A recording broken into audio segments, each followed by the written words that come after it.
The afternoon sun leaned lazily across Maple Street, lighting the dusty windows of Dow's Way Martial Arts Academy.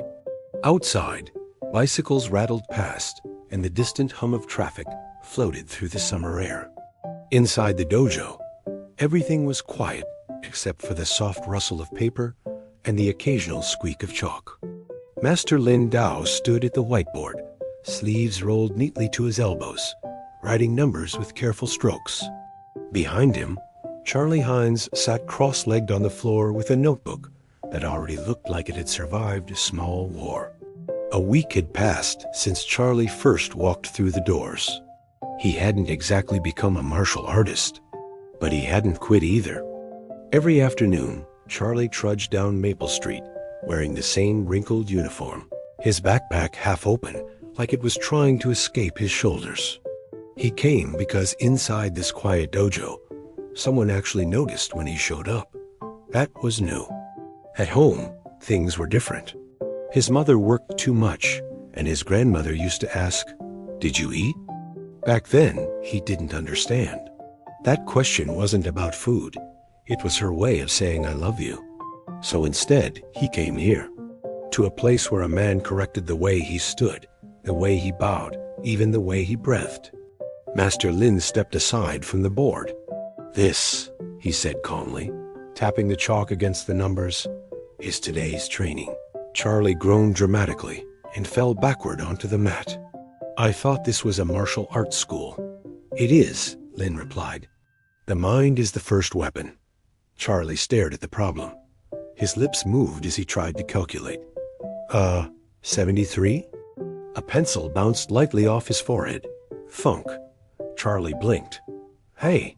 "Correction," Lin said calmly. Charlie rubbed his forehead. "You just threw a pencil at me." Charlie sighed and tried again. 72? Thunk. Another pencil tap. Still correction. Charlie stared harder at the numbers. His lips moved again. Then suddenly he shouted, 84. Lin nodded. "Yes?" Charlie leaned back proudly. "I knew that." The afternoon stretched slowly. For every wrong answer, the pencil flicked forward with precise accuracy. Never hard. Never angry. The notebook slowly filled with numbers, crossed-out guesses, and eraser dust. Charlie's tongue stuck out slightly as he worked. When the final answer was written, Lin set the pencil down. "You see," he said, "you can finish what you start." The sun dipped lower outside the paper windows, turning the dojo floor a warm shade of gold. Lin paused. "Then why are you still here?" Charlie shrugged. "Just waiting a bit.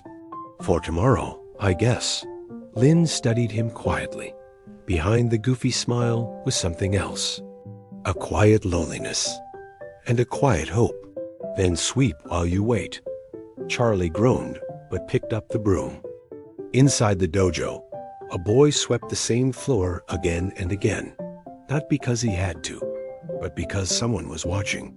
Years later, sitting at a casino table with cards spread across green felt, Charlie Heinze would tap his fingers softly. He would grin quietly and whisper to himself, 84. And somewhere in that memory, a pencil would flick forward once more.